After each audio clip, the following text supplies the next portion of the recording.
The following is a special presentation of Tony Kurre Radio.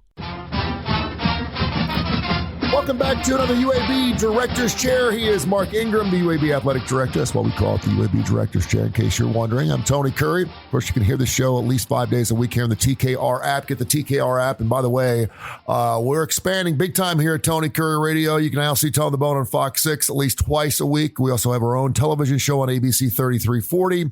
That is going to be from 10:30 to 11 o'clock. We just got re-signed for the entire 2024 season. It's going to be great because that's going to butt up against the SEC, ABC, Disney, ESPN, whatever you want to call it, game of the week. So Tone the Bone moving on with Tony Kurre Radio. And of course, we couldn't do without some of our great guests and some of our fantastic shows. And this is one of our favorite shows and one of my favorite shows because I get to hang out with my good friend, Mark Ingram, and my favorite team, the UAB Blazers. What's up, my friend? Everything good? All good here, man. How are you doing? I'm doing fantastic. So the show airs on TKR, and a lot of people listen to it first run. When we record the show, we're recording here on a Thursday. We're going to have a blackout later on tonight. So we're not going to get too far into that because I'm assuming a lot of people will be hearing the show after the fact. But I hope people get a chance to go down there and check it out. But you did have the big 205 night last night. I'd like you to talk about that, talk about the blackout tonight, and just where UAB is right now. Yeah, man, we had a great event last night, 205 Day, which was at Iron City. We had a big crowd there to see, all Coach Dilfer's new recruits and have the assistant coaches talk about them. And it's always fun to hear some interesting story beyond, hey, we signed this defensive end, Tony Kurre, and he's tall and he's fast and he's strong. Like we kind of expect that, right? If we're sports fans, we expect that if we signed a kid to a scholarship, that they're pretty good. Yeah. It's really funny to hear those stories like, hey, they were, they had committed to this other school, but we walked in the door to his house and his mom was wearing a green scarf or a sweater or whatever. We knew he had a chance, and his brother was making fun of him the whole night. He's got this little brother that's just hilarious. And, or his mom makes the best meatloaf I've ever had in my life. I'm like, don't tell my wife. That's the kind of stuff like that you hear at this event, and really funny, including one kid that is coming to us through the transfer portal that we met in the 8th grade. He's a local kid. Oh, wow. That we met at our camp in the 8th grade, and he signed somewhere else, and he's coming back to us. So anyway, you hear those kind of interesting background stories that you don't just get on Twitter. And the whole football staff is there. You meet our assistant coaches, and Coach Dilfer, of course, is super dynamic and runs a great program. So it's high energy and fun. But anyway, just nice to get a glimpse at some of these other guys some of them are already here, so you got 10 or 15 of them are already on campus, working out with the team and, going through drills and that kind of stuff. So, anyway, great event last night, excited for the future. And they think they really filled a lot of holes between some guys that redshirted last year that none of us even know about yet. A couple of guys who got injured and really didn't get to spend enough of the season with us. In some cases, none of the season with us. Getting those guys healthy and now layering in some veteran transfers that can help us immediately and some really good young talent out of high school. We still believe that signing more high school kids than transfers is the way to go. And that's what we did through this recruiting cycle. Now, the new challenge in recruiting is that the transfer portal will open back up at the end of the spring semester. So you go through spring practice, and if a kid feels like, man, I was going to move up the depth chart and I didn't move up, or I moved down, because remember, we just brought in a couple of, like I said, 12 or 15 guys through the mid-year. Boy, that guy showed up. He's awful good. I'm going to get back in the transfer portal. So you may lose some. Is there anything when coaches sit down and go into these living rooms and recruit these kids, is there any type of questionnaire or any type of resume building process for these kids to kind of give you a nod whether they are going to be, You and I just talked about it. We know that 1 in 5 kids are going to want to transfer. That's a big number. We're not talking about 1 in 10. There's a great possibility that 1 in 5 kids on your team are going to be split, and that's a huge number. Is there any way to kind of get inside their little noggins before they sign that letter of intent with UAB that they may be one of those kids that are going to do that? Or is there, they would never tell you that. Right. And you ask them what their expectations are. I mean, do you expect to be playing by your second year? I mean, what's important to you is a question. Hey, when you're thinking about where you want to go, what's important? And that's good. That's a good question because it helps us address that. If they say, hey, I really want to be an agriculture major. Mm-hmm. We don't have that at UAB. Yeah. So that would be a problem. But we've got about everything, right? And the great thing about UAB is we have the ability to give a positive response to just about every question. There's some things like that. I want to be an ag major. Well, we don't have ag major. Or I want aeronautical. I want to work for NASA. Well, we've got people that you can do a lot of stuff here and end up working for NASA. Yeah. But like UA Huntsville probably is a better academic fit for that person. Mm-hmm. There's a couple very small things that we don't have, but we can accommodate most anybody's interest. But in that question, when you say what's important, the opportunity to play, you hope is on their list, but it's just kind of how they say that. Like, hey, coach, I just want an opportunity to compete and get on the field. That's the answer you want. Yep. But they might say, hey, coach, I want an opportunity to start as a freshman. Okay, well, you're a competitor. That's good. But do they say, hey, coach, look, I want to go to a place where I know I'm going to start as a freshman? Those are 3 different answers. They sound the same. They are not the same. Yeah. And so you got to address that early, but they would never say like, hey, coach, well, I shouldn't say never. You probably wouldn't in the recruiting process before signing hear a guy say, if I don't start, I'm going to transfer. Yeah. You might say it at the beginning. Once they get here, they might say, hey, coach, I'm planning on starting. And if I don't start, I'm not going to be here at the end of the semester. Yeah. They might. Every coach is different, and that's what we love about them. I'll say this. I had a teammate. This was before the transfer rules were anything like they are today. I had a teammate who said, if they try to redshirt me, I'm going to transfer. Okay. Ridiculous. Yeah. But he did turn out to be a phenomenal player and go to the NFL. But to be 18 years old, I mean, who do you think you are, man? Yeah. Get a grip. You need to have some sense of reality here. There's a lot of it did work out. For him, it did. But the reality is, we had a lot of good players. Who do you think you are, dude? And look, UAB, we got a lot of good players. You're 18 years old. You've never been proven at the college level, and you're going to walk in and make that kind of a statement to a grown adult. Yeah. Your coach that recruited you and giving you this opportunity, have some perspective, man. Eat up. I hear you. Every coach is different. And we go back to the Bill Clark days or Garrett McKee, and they all have different recruiting processes that they go through. And I always think the recruiting, because it used to be recruiting, I want to say it's as important now as it's ever been. You can certainly make an argument that maybe it's not because of the portal transformation and everything else is going on in college football right now. But what was there anything about Trent Dilfer, the fact that he's got a bigger maybe of a national footprint because of his previous work at ESPN and what he's done in his life, obviously as a professional football player. But is there anything that he does that's a little different in the transfer world, or not transfer world? Pardon me. The processing of picking up kids and signing kids. Is there anything he does a little differently than any other coaches you've had at UAB? Or is there the thing that I hear. So one, the parents of the players we're recruiting, who are, let's say, in the age range of 45 to 55. Mm-hmm. They are his age, Trent Dilfer's age. So if they know anything about football, they know who Trent Dilfer is. So there is an immediate name recognition that he brings that is different than we've ever had. Also, what I'm hearing from the recruits and their families is how genuine they feel. They feel like the staff. Look, I just went through this I've got 2 boys that are recruited in 2 different sports, and been going through this with my son Charlie, who's a high school senior.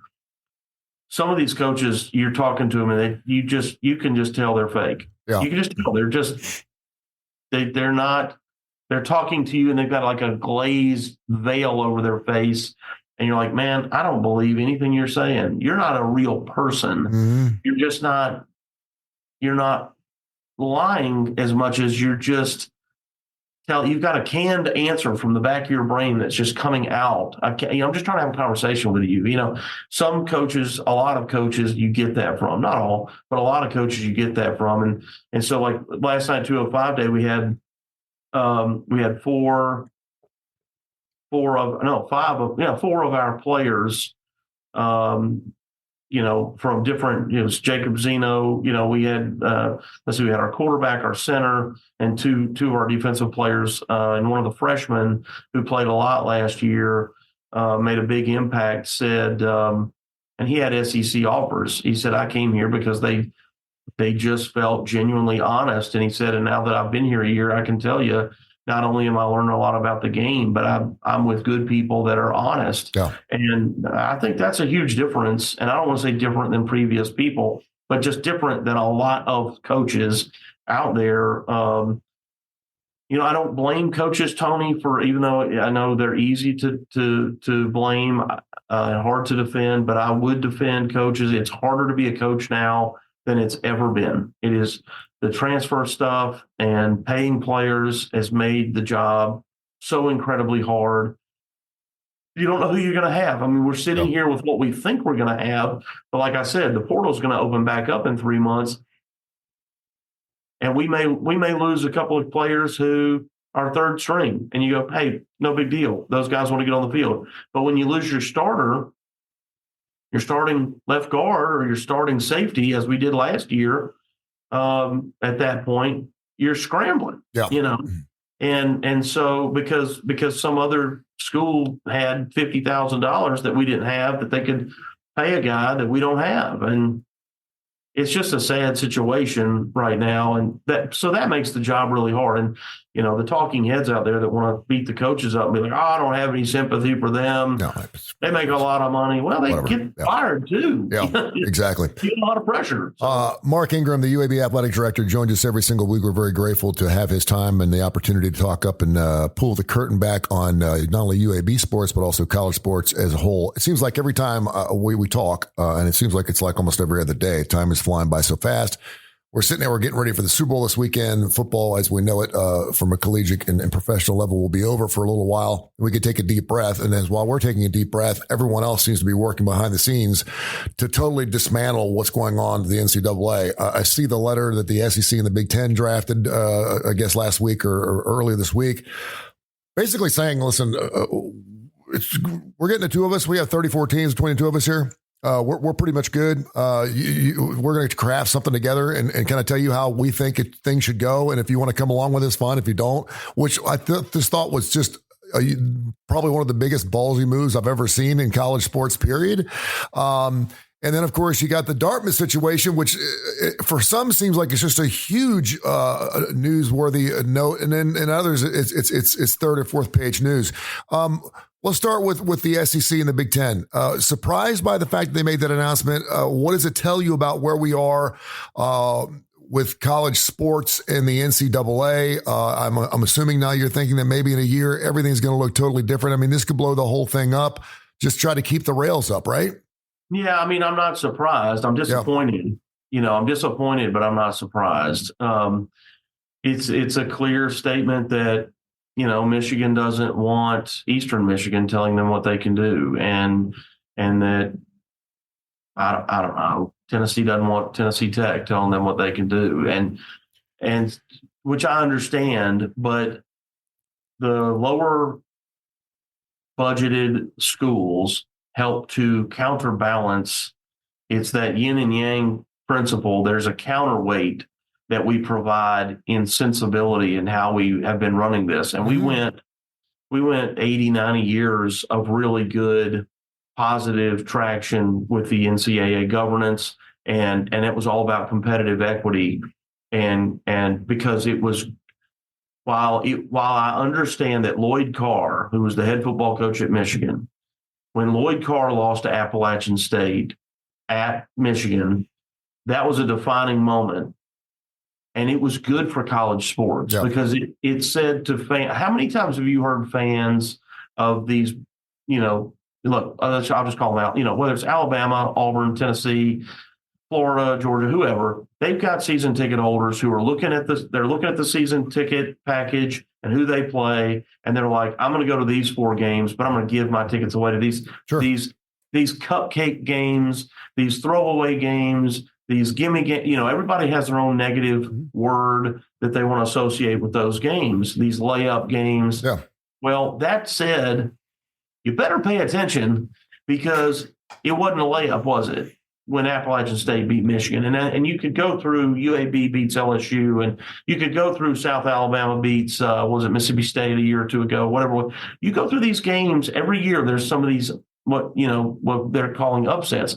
Well, those happened because NCAA legislation reduced the number of scholarships in football from 140 at one point down to 85.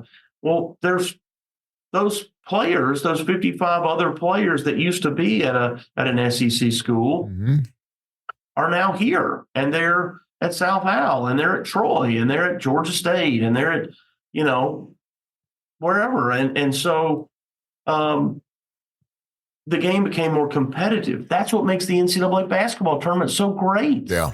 Is that it's more even than not. Well, when we created autonomy legislation, because just, for example, Michigan doesn't want Eastern Michigan telling them what to do, that's when it all changed. And they cut half the schools, UAB being one of them, out of the room.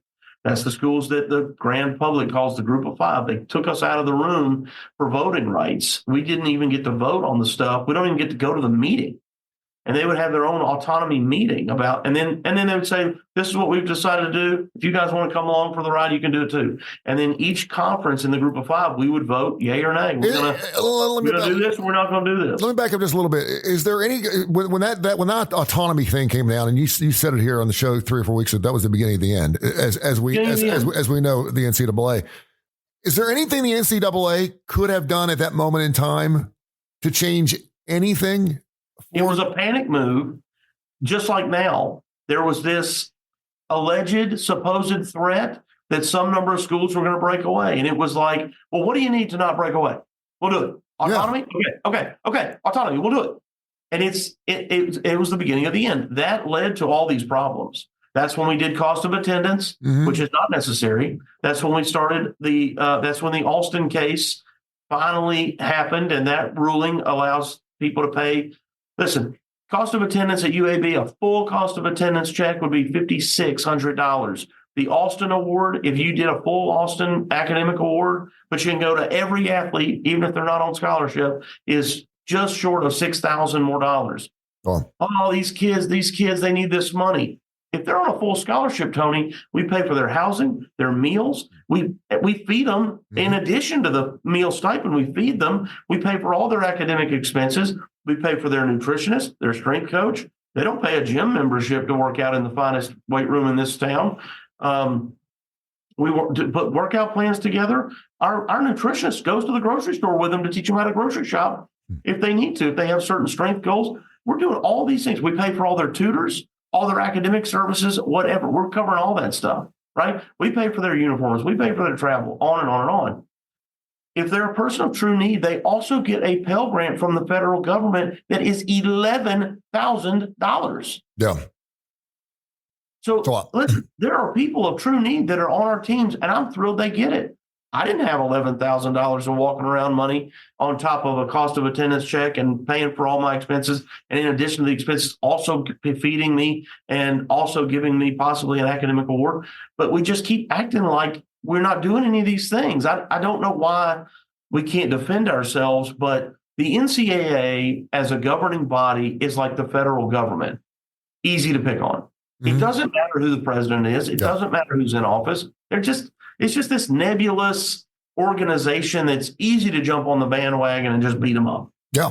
Just easy to beat them up. You don't have any idea really what they do. You don't know how many decisions are being made, how hard the job is. You don't know, you just don't know. And so anything we don't like, that's that NCAA again.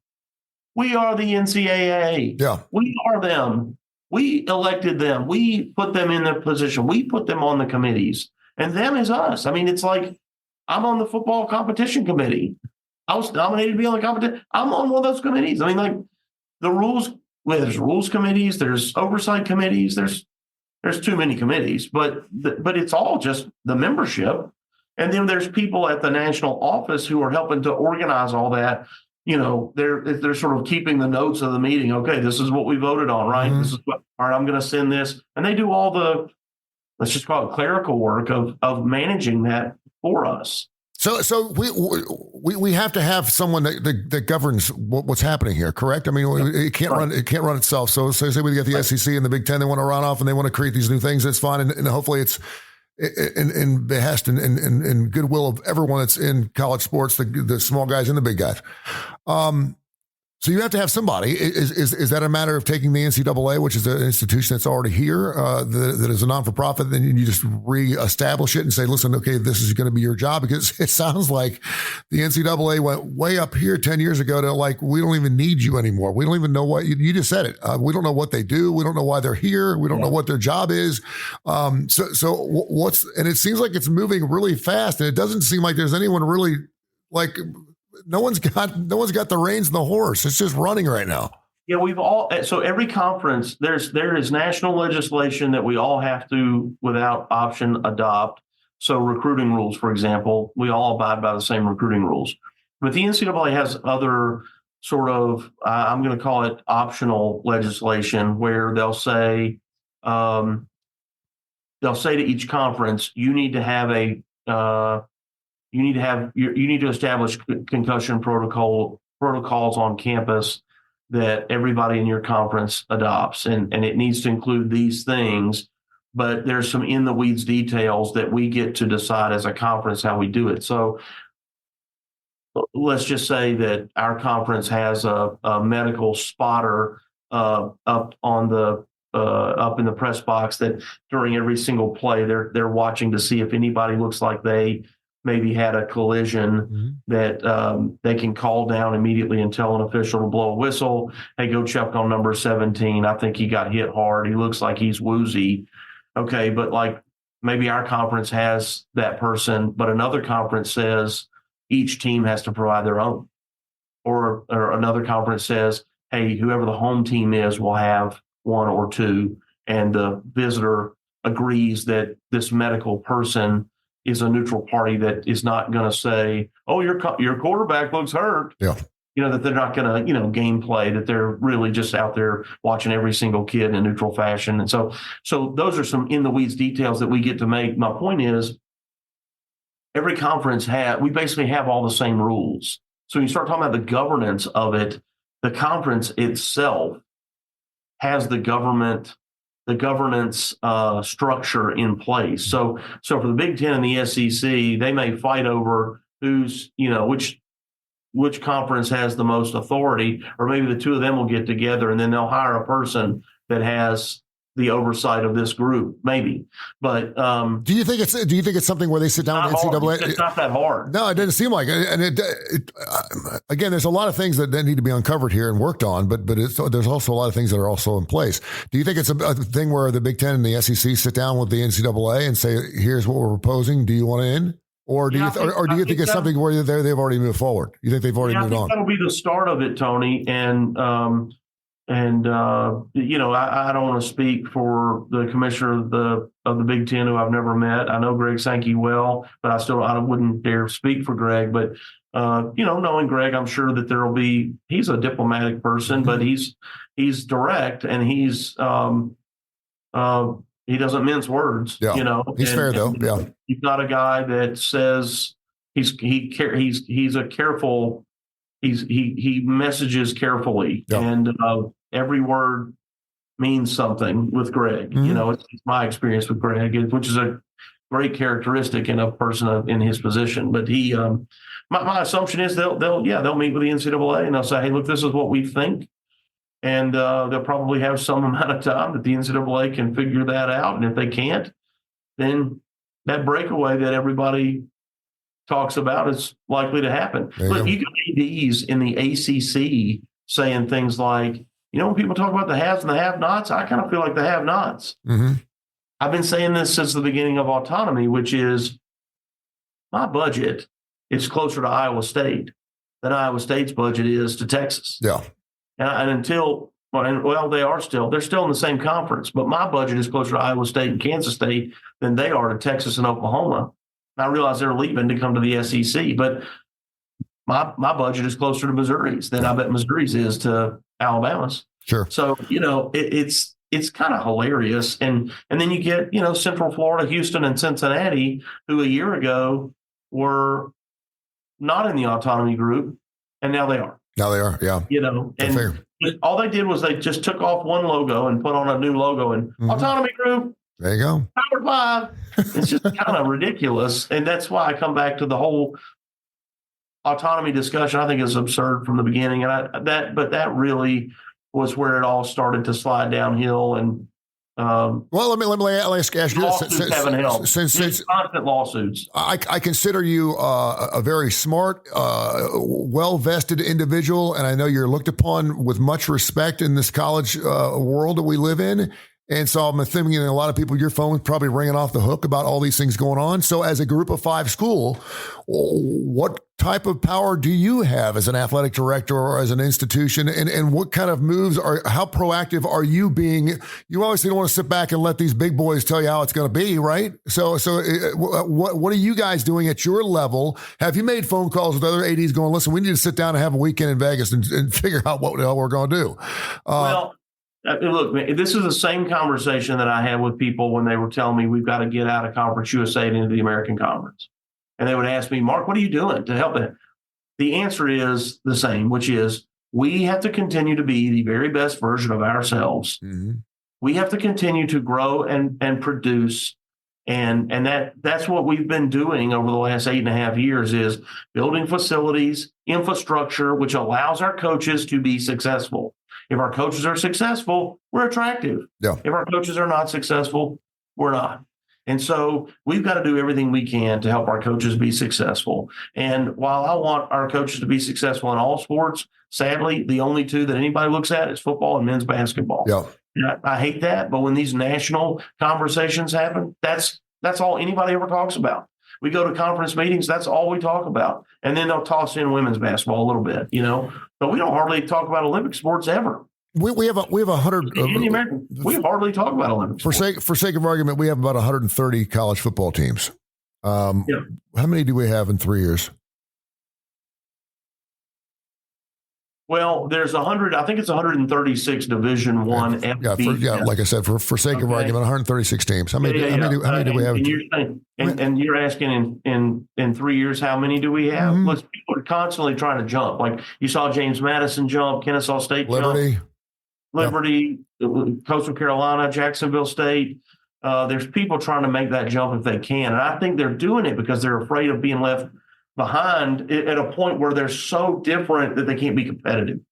So I'd say as many as we allow to do it, but you get into this, can we stop them? You can't stop anybody from meeting all the Division I FBS requirements, which is a certain number of scholarships mainly that they have to, and then, you have to play all FBS opponents. The hard part is if you're North Alabama, mm-hmm.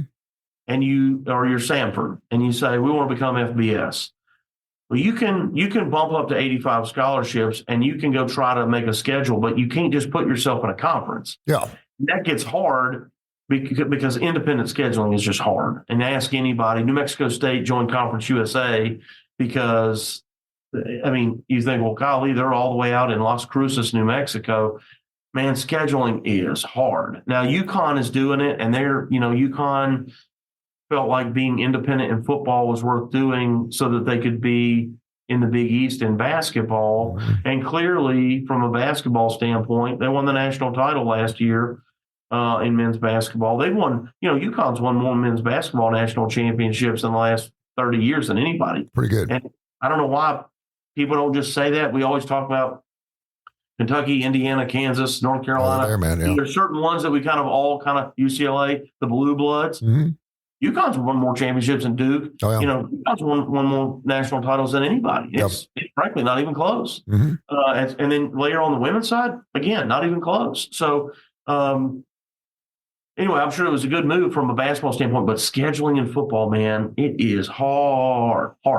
So Bobby, why are you doing a Big 12? Yeah. So if you've been discussing over the last 3 or 4 years, because 5-6 years ago, that wasn't even a question. We can't afford to go to FBS. It's too expensive. It's just too expensive. And now it seems like we have more teams going to the FBS than I've ever remembered. And it almost seems like there's 2 or 3 a year, which is a lot. And when you used to go years without anyone making the jump.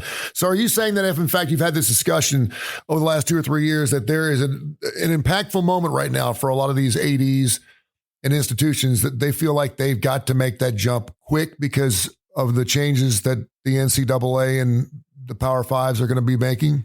It all comes down to their campus leadership, their president, their board. What do they want their athletic program to be about? Do they have a vision of, oh man, I'd like at UT Chattanooga, I'd like us to get into the college football playoff, or not? And if they, their president, their board go, you know what, we're in a sweet spot that we can be competitive at the FCS level, and that's really, really good. That's fine, and that's fine. That's the other thing, Tony, is you got to get past the fact that that's not okay. It's absolutely okay. They have a great model. It works. It's a great model, and it does work. And so it's just no matter what you want athletics to be at your institution and what your vision as, again, global leadership thinks about that and how that impacts all your other sports and what does that mean for how you market and promote your university. Remember, this thing is a marketing vehicle for the university. That's what it is. Our student athletes wearing their shirt that says UAB on it, and our softball team going to Starkville this weekend, what that does is it carries our brand to that town.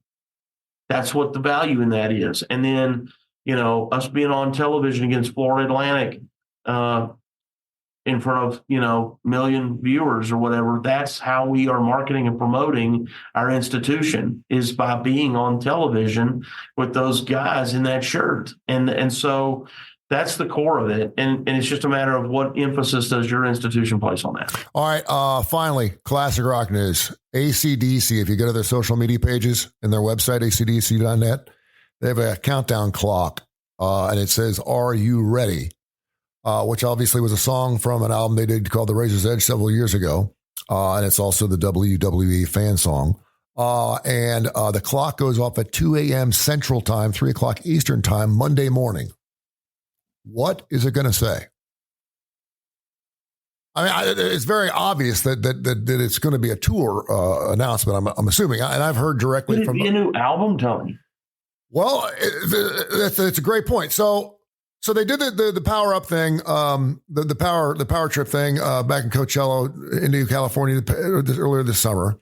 They've got a date coming up in Germany. They're doing some festival. Now they've announced they're going to be part of some festival 4 days in Brazil. But they haven't made a huge announcement, and it's their 50th anniversary. And then you throw this little nugget out because you know what? It's been almost 4 years since their last new album. And of course, the last time they came out with an album, then COVID hit. But there was nothing to be said that they were going to back it up with a worldwide tour. So I would think as a fan, you're praying there's going to be a tour announcement, a worldwide tour. Now, we know that Cliff Williams, the bass player, has already said he's out. He retired, he's finished. Malcolm's dead. Brian's still in the band. The drummer's gone. Looks like Slade's back in. So, but you still got Angus, right? So it's about one guy. How two guys. It's about Brian and Angus. It is. As a rock and roller, and I know you're a rock and roller. I know you love rock and roll as much as I do. Did you get off on this? Is this something you want to go see? Oh yeah. Yeah, you're in, right? I mean, I am too. Some people are like, oh, really? And I'm like, yeah, really? Yeah, really. Yeah, like this is like Bruce Springsteen announcing he's coming back. I mean, this is huge for me. Yeah. I'm still trying to figure out a way to see Motley Crue.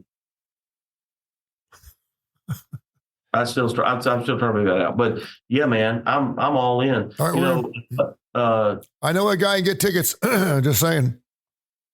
You know a guy? Yeah, if you know a guy. You're looking at him. Oh man, I've got good contacts. I can't wait for the announcement. I'm on the edge of my.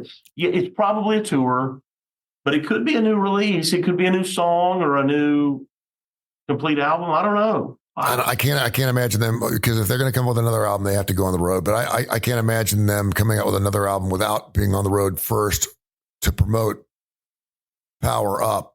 But at the same time, man, I'm thinking to myself, that Legacy Arena down there, man, they're trying to get some new acts down there. They got Dre coming. They got AC/DC at Legacy Arena down there would be pretty sweet. Just saying. Great. I mean, do you think AC/DC could fill up the stadium? No. Protective? Yes. Yeah, I sure do. Yeah, absolutely. And I'll tell you why. From a peripheral standpoint, they bring a brand.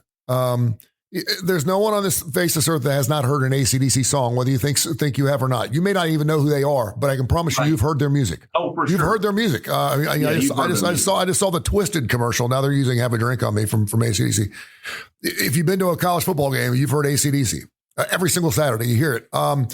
So yeah, I think it's almost like I think it'd be a great bucket list thing. If you've never seen AC/DC, this is your shot to go.